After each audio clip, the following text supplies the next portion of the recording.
C'est un travail qui s'est développé dans le cadre d'une résidence, donc sur plusieurs semaines, plusieurs mois, et qui a évolué. Le projet a évolué au fil des rencontres avec les personnes qui sont venues participer, répondre à mon appel sur le thème de la guidance. C'était un thème autour de l'idée de la relation entre un guide et un guidé. Et donc comment ça s'est passé alors? Une première étape où des personnes sont venues discuter, répondre à des questions sur qu'est-ce que la relation de guidance telle qu'il l'imaginait, et peu à peu ça m'a permis, alors dans des domaines très, très divers, allant de l'enseignement jusqu'à la médecine par exemple, pour des relations entre un soignant et un soigné, et en fait ça m'a permis de développer un projet qui a pris une forme où la corde est mise en scène entre un guide et un guidé.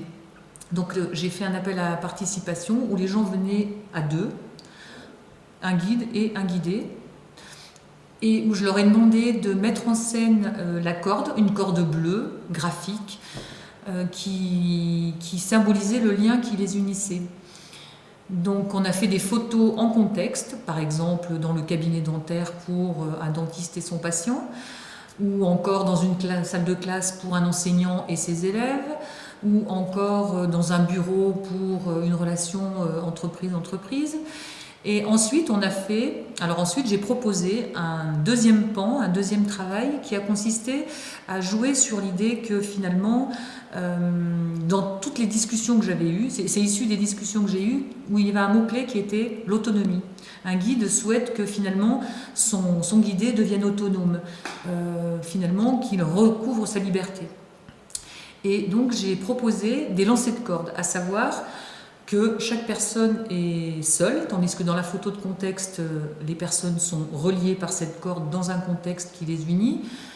Deuxième série de photos, on est seul, parce qu'au bout du compte, on est toujours seul, à prendre ses décisions dans la vie. Il y a toujours un côté comme ça un peu solitaire, mais où il y a cette corde à nouveau qui est lancée par l'autre, hors champ, et selon l'idée que quand deux personnes se rencontrent, il y a une création, il y a toujours création. Et là, la création, c'est une sculpture de cordes dans l'air, une sculpture éphémère, et qui est créée par ce lien qui est à la fois complètement libéré, donc le lien n'est plus comme reliant, mais comme libératoire. Et donc on retrouve 2 livres sur ces 2 expériences. On retrouve un livre qui est issu de toutes les rencontres qui se sont faites à Haute-Tour, et un deuxième livre qui est issu d'une rencontre avec une classe, la classe de Madame Poulain au lycée Pablo Neruda de Combloux, où toute la classe a participé à ce projet. Et là aussi, les élèves ont établi des liens de guide entre elles. Et donc on a fait un livre qui montre chaque élève en lien avec une deuxième, qui se retrouve en lien avec une troisième, et en fait ça constitue une cordée, qui est, cette cordée représente le travail dans une classe. Ce qui m'a particulièrement interpellée dans ce travail, c'est le fait que finalement, la relation de guidance, c'est de l'ordre de l'intime.